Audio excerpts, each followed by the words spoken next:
August 1962. Beneath the pale Arctic, a steel leviathan crept forward through the black. The USS Skate, SSN 578, a skipjack-class nuclear-powered submarine, moved under 10 feet of ancient ice, its sonar pulse echoing faintly in the water like a heartbeat muffled by snow. The crew had been submerged for 3 weeks. Their world was the hum of turbines, the hiss of air recyclers, and the metallic groan of pressure bearing down from above. Beyond the hull, the water was 2 degrees from freezing. Above them lay an ice cap that could crush a ship like a can of rations if they surfaced in the wrong place. Commander James Calvert stood at the con, eyes fixed on the glowing green sonar display. "We're coming up on the pole," he said quietly. Around him, 30 sailors looked more like pale ghosts than men, their skin bleached by fluorescent light and sleepless vigilance. They were attempting something few had imagined possible: to take a nuclear submarine beneath the North Pole and prove that America could strike or vanish from anywhere on Earth. The Cold War had already extended into the stratosphere. Satellites and U-2 spy planes mapped the globe. But in the depths, another frontier opened. The Arctic Ocean, an expanse of shifting ice and uncharted ridges, became a silent battleground. Whoever mastered it could slip undetected beneath the Soviet Union, launch missiles, and disappear beneath the ice. The Pentagon called it strategic deterrence. The sailors called it survival. In 1958, USS Nautilus had been the first to reach the pole, blazing a path for what would become an obsession. By the early 1960s, the U.S. Navy's Arctic Submarine Laboratory in San Diego was testing sonar algorithms to read the thickness of ice from below. It was a science of sound, patience, and faith in steel.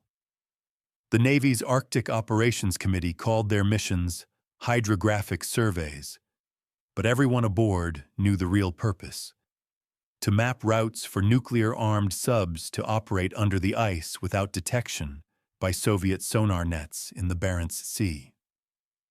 The Skate's reactor thrummed at low power. The crew maintained radio silence.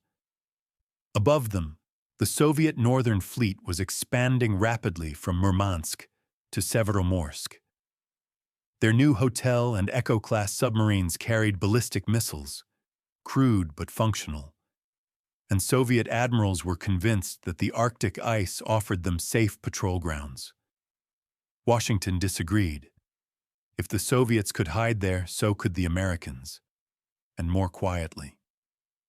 Calvert's orders were deliberately vague: conduct extended under-ice operations, record acoustic data, and test surfacing capability through ice of unknown thickness. In practice, it meant finding a way to survive where maps were fiction and compasses lied. The Earth's magnetic field near the pole made navigation unreliable. Even the best gyroscopic systems drifted by several miles per day. The men navigated by dead reckoning and luck. One of the youngest sailors, 23-year-old sonar technician David B. Smith, later described the feeling: "You could hear the ice moving above you. It wasn't static. It was alive. You'd swear it was talking." In the control room, the sound was unmistakable: a constant groaning, cracking, like enormous bones shifting. The crew slept in 2-hour shifts, sweating in confined bunks while condensation dripped from the ceiling. On March 17, 1959, Skate had first broken through the polar ice. Now, 3 years later, Calvert's second voyage aimed to do more: explore the Lomonosov Ridge, test emergency surfacing drills, and collect data for future missile subs. The ice at the pole averaged 10 feet thick, but pressure ridges could rise to 50, trapping a submarine like amber.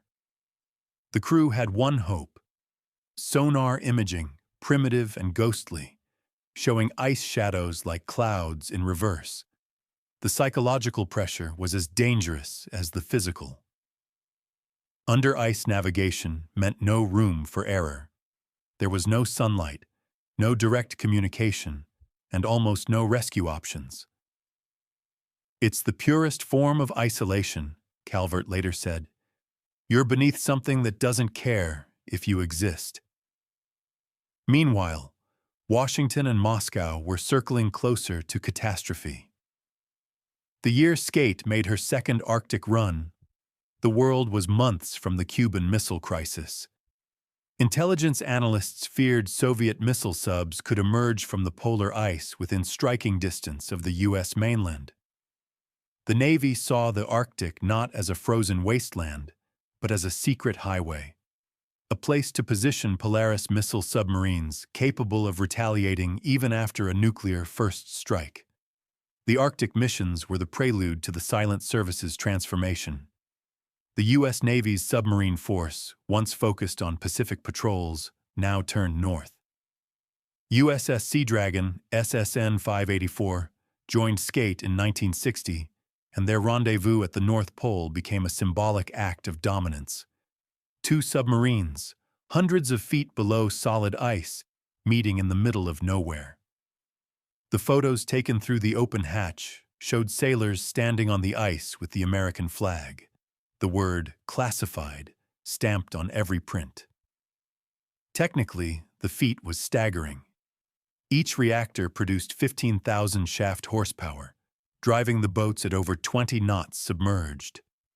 But in the Arctic, speed meant risk. Ice keels extended deep into the water like jagged spears. A collision at that depth could breach the hull. Engineers at Electric Boat in Groton, Connecticut, had reinforced the sail structures for ramming through thin ice. They called the technique poling, a calculated surfacing maneuver using ballast adjustments to punch through. No one had tested it in the deep central Arctic until Skate. By late 1962, the Navy began planning Operation Sunshine 2, a series of covert under-ice transits to map acoustic layers.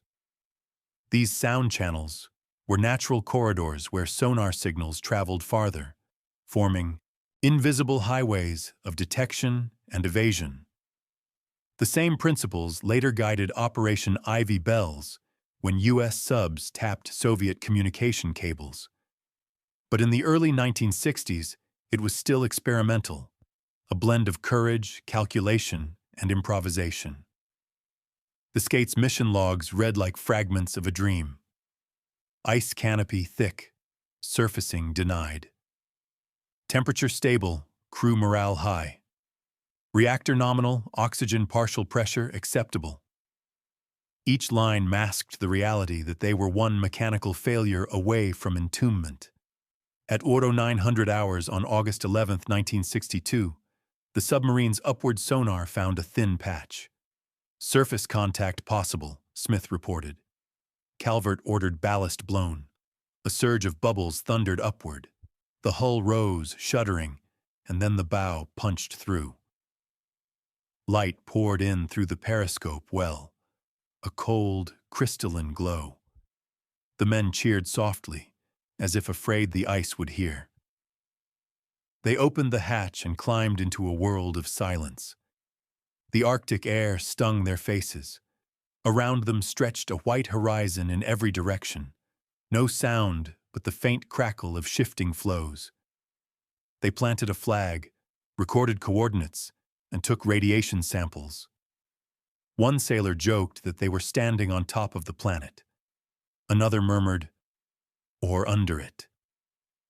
That brief moment of triumph hid the larger truth. America was no longer content with open oceans. The frontier had moved north, into the frozen labyrinth beneath the pole, where machines whispered and nations hunted without tracks. The race beneath the ice had begun, and in that race, silence was survival.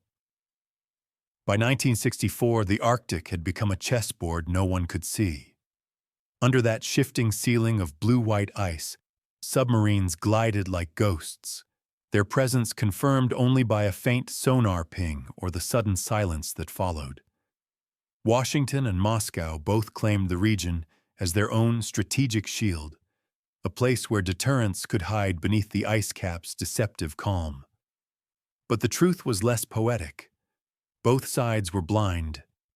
Maps were unreliable, compasses failed near the pole, and even the most sophisticated sonar struggled against the chaotic echoes of ice ridges. The USS Skate's triumphs had inspired the Navy to push deeper into that frozen realm. In 1963, USS Thresher, SSN 593, the pride of the new generation of nuclear fast-attack submarines, was scheduled for deep-sea tests off the eastern seaboard before its eventual northern patrols. It never returned.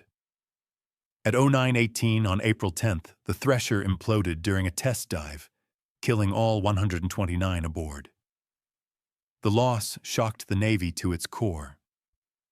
For years, crews whispered that if such a ship could fail in warm, open waters, what hope did they have beneath the ice? The investigation revealed that a saltwater pipe had failed, shorting electrical systems that controlled the reactor shutdown valves. Without propulsion, the submarine sank past crush depth, 370 meters, before disintegrating.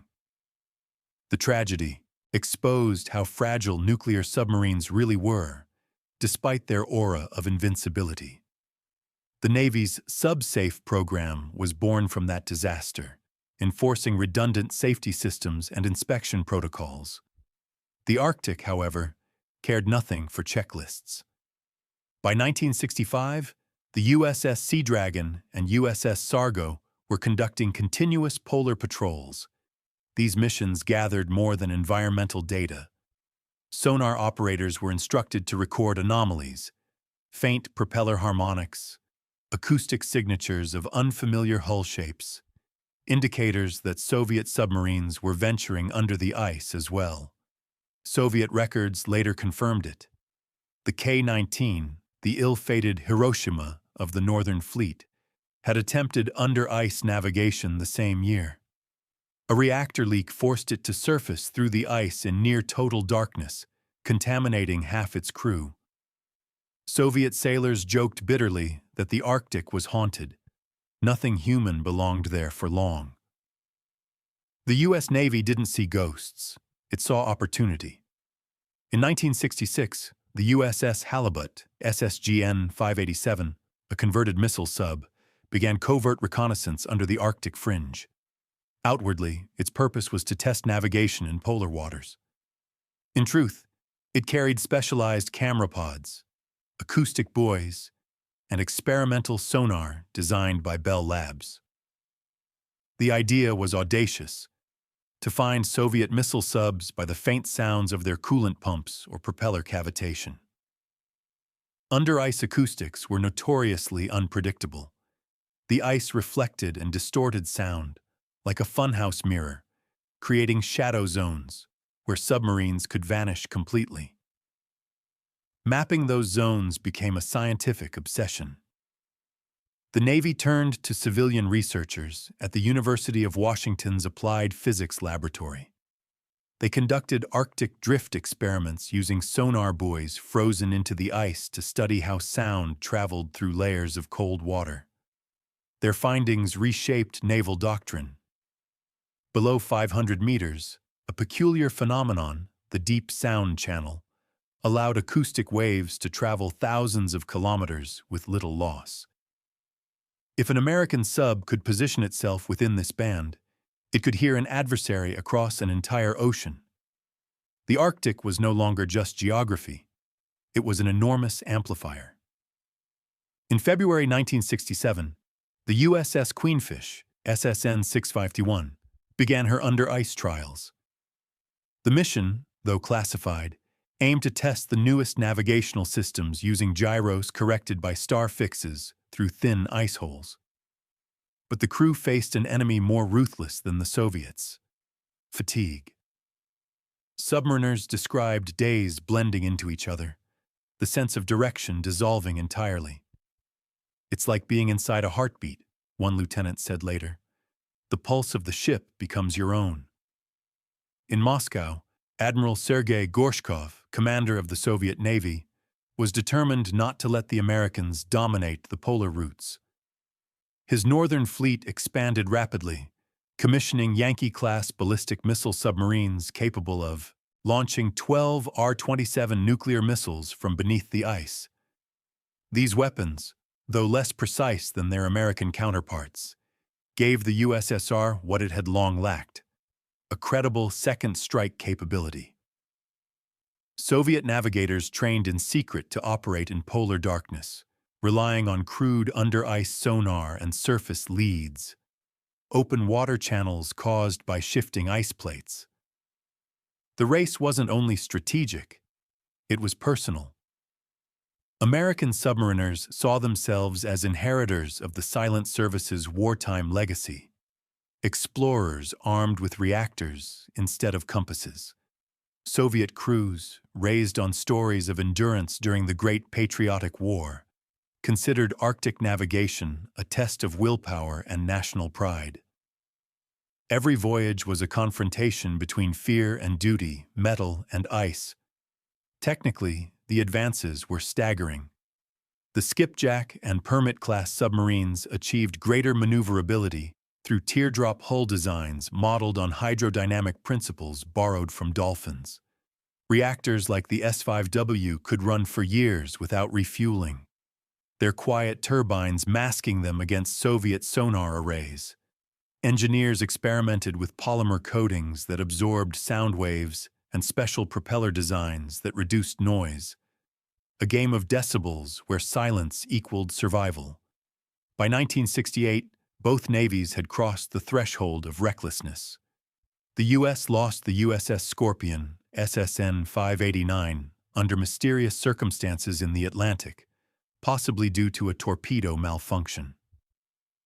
Some intelligence officers speculated it had been shadowing a Soviet sub near the Greenland-Iceland gap, a key gateway to the Arctic routes. The Soviets, meanwhile, suffered the catastrophic loss of the K-129, a ballistic missile submarine that sank north of Hawaii with 98 crew aboard. Washington saw opportunity in tragedy. The CIA and Navy launched Project Azorian, an audacious plan to recover the wreck using a disguised mining ship built by Howard Hughes. Officially, the Glomar Explorer was collecting manganese nodules from the seafloor. In reality, it was designed to lift a section of a sunken Soviet nuclear submarine from 5,000 meters down. The Arctic experience had taught American engineers how to operate in cold, crushing depths where no human could survive. The line between exploration and espionage blurred completely. In the Arctic itself, a new kind of intelligence war unfolded. The USS Halibut was fitted with undersea fish, remote-controlled camera sleds that photographed the seafloor and ice ridges. The images helped create detailed maps of Soviet submarine routes in the Barents and Kara Seas. By 1969, U.S. intelligence analysts could identify Soviet classes by acoustic fingerprint alone. The Arctic, once a mystery, was becoming a laboratory of surveillance. Yet the strain on the crews was immense. Submariners developed claustrophobia, insomnia, and disorientation. "After a month, you start dreaming in sonar," said one veteran of the Sea Dragon. Psychiatric reports from the era, later declassified, noted increasing cases of polar anxiety syndrome, a blend of isolation, noise fatigue, and sensory deprivation. There were no windows, no days or nights, just an endless hum that blurred the border between vigilance and madness. In 1969, USS Queenfish achieved what was once unthinkable: a full under-ice transit from the Atlantic to the Pacific via the North Pole. The mission lasted over 2 months, navigating through crushing ice layers and constant sonar interference. When the submarine surfaced near Point Barrow, Alaska, The crew staggered out like men reborn. Their success marked the maturation of America's under-ice warfare doctrine. The Arctic was no longer a barrier. It was a highway invisible to satellites and immune to radar. Admiral Hyman Rickover, father of the nuclear navy, regarded these achievements with a mix of pride and unease. "We have mastered propulsion," he told Congress, "but not humility." His warning proved prophetic. Beneath the ice, each side continued to push physics and luck to the limit. Accidents were inevitable, discovery unacceptable. The Arctic's silence had become the perfect camouflage for both brilliance and disaster. The decade ended with the polar regions transformed into invisible arenas of power. America's Polaris-armed submarines prowled beneath the ice, their missiles capable of annihilating cities within minutes. Soviet sonar buoys hung like metallic icicles from drifting floes, listening for the faint whispers of American propellers. And through it all, the ice shifted and cracked, indifferent to the ambitions crawling beneath it. For the men who served there, the Arctic was a paradox, pure and lethal, beautiful and indifferent. "It wasn't the Russians we feared," one sailor wrote in his log. "It was the silence." That silence stretched across the world, an unbroken, soundless front where humanity's most advanced machines waited for an order that everyone prayed would never come. By the 1970s, the Arctic had become a graveyard of ambitions. What began as exploration had evolved into a contest of endurance between two empires that measured power in silence. The ocean beneath the ice was now threaded with surveillance lines, hydrophone arrays, and the carcasses of submarines that had ventured too far into the dark. The Cold War's most secret battles were no longer fought on land or in orbit. They pulsed quietly under the frozen roof of the planet. The U.S. Navy's next step was Operation Ivy Bells. In October 1971, the USS Halibut slipped beneath the Barents Sea under orders so secret that even her crew didn't know the mission's full scope. Officially, she was collecting oceanographic data. In truth, she carried a team of divers trained by the National Security Agency to do the impossible: locate and tap a Soviet undersea communication cable that linked the naval base at Petropavlovsk to mainland command. The cable lay 400 feet below the surface, just off the Kamchatka Peninsula, far inside Soviet territorial waters. It was the most audacious act of espionage ever attempted beneath the sea. Guided by sonar and a captured chart of Soviet cable routes, Halibut crept along the seafloor, deploying towed cameras nicknamed Fish to scan for the cable. After days of searching, they found it, a pale line half buried in silt. Divers emerged from the airlock in suits stiff with cold, working by red light. They attached a magnetic recording pod the size of a suitcase, powered by long-life batteries, designed to capture every coded word transmitted through the line. When Halibut returned weeks later, the pod was recovered and its data flown to NSA headquarters in Maryland. The recordings were gold. Soviet admirals, believing the cable untappable, had discussed fleet movements, reactor problems, and missile readiness in clear speech. The operation continued for nearly a decade.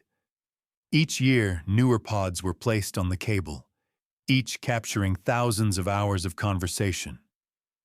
For the first time, the United States could hear the pulse of the Soviet Navy without a single signal in the air. In 1981, however, the silence was broken. A former NSA employee, Ronald Pelton, sold the secret of Ivy Bells to the KGB for $35,000.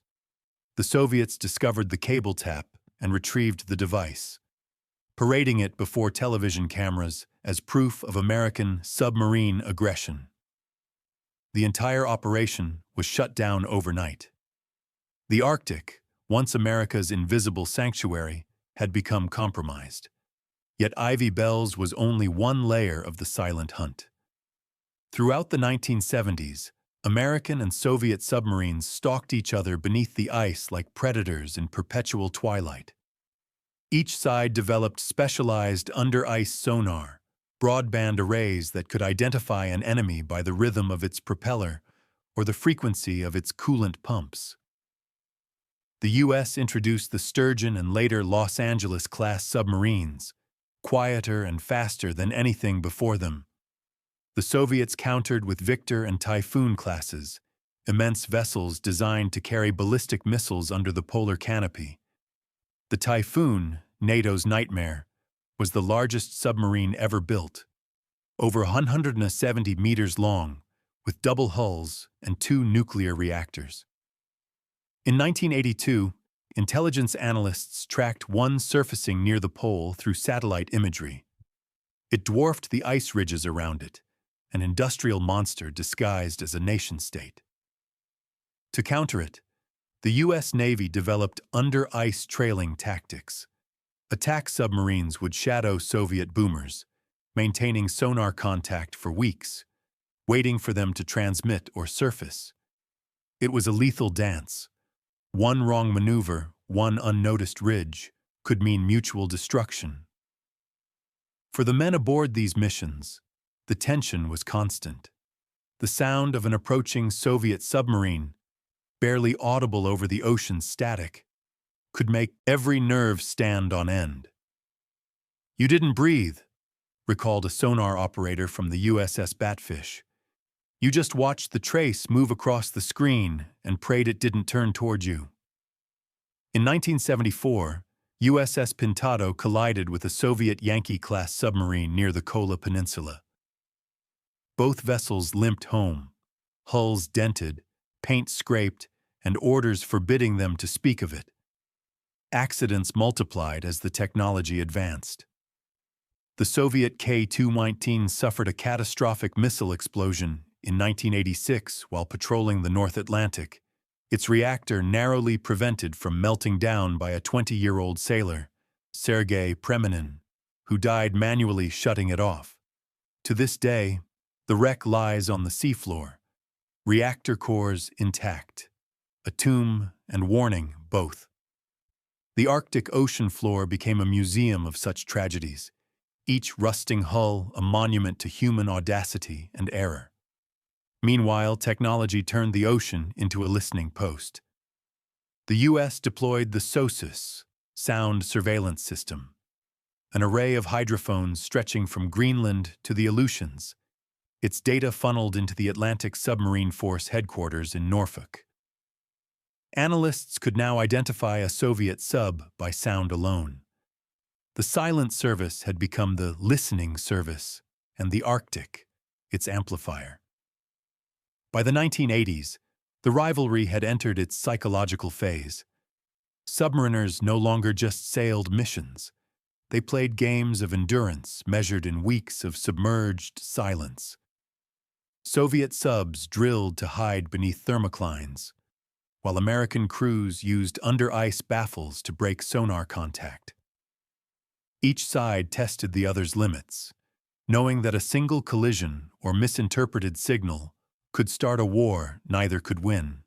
In 1984, USS Dallas and USS Bremerton performed a near-simultaneous under-ice surfacing, part of a show of presence during the escalating tensions of the Reagan years. The photos, later declassified, showed sailors standing on the ice cap holding the stars and stripes under a sky of endless white. It was both defiance and desperation, a reminder that control of the Arctic was not about geography, but about fear.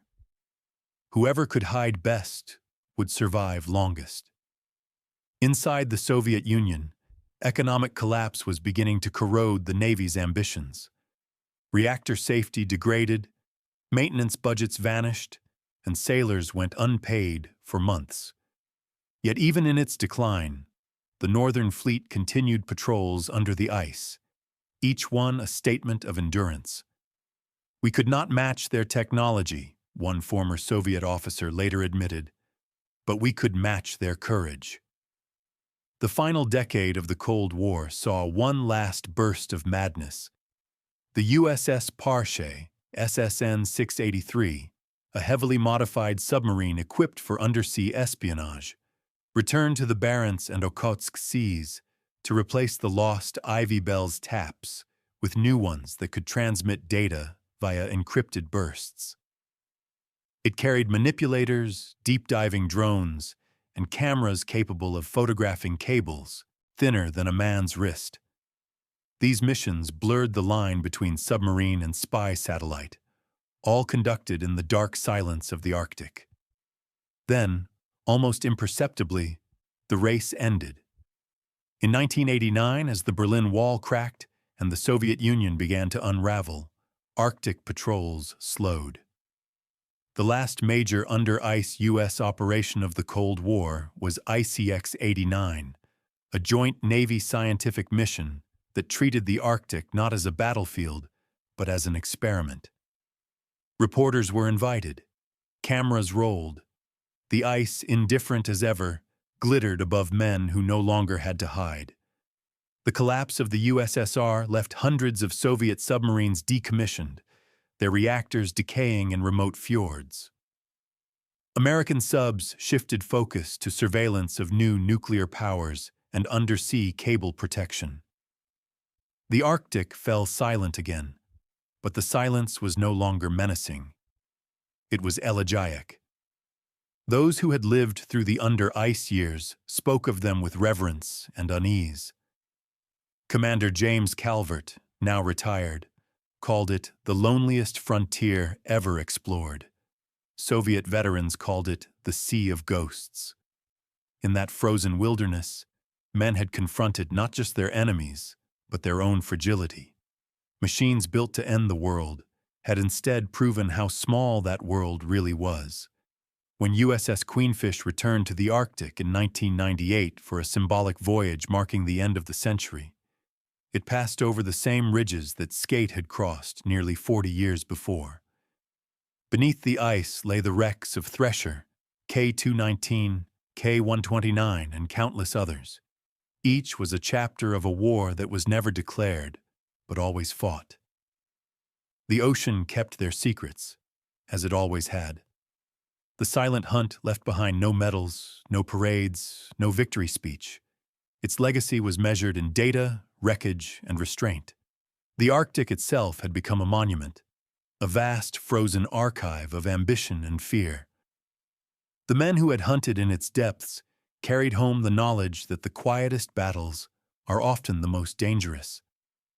In the end, the Cold War beneath the Arctic ice wasn't about conquest or even deterrence. It was about endurance, the human will to press forward into places where light cannot reach, to master the world by learning to disappear within it. The ice remains, shifting and sighing as it did then, and somewhere beneath it, the echoes of propellers still drift through the dark, reminders of the years when silence itself was a weapon.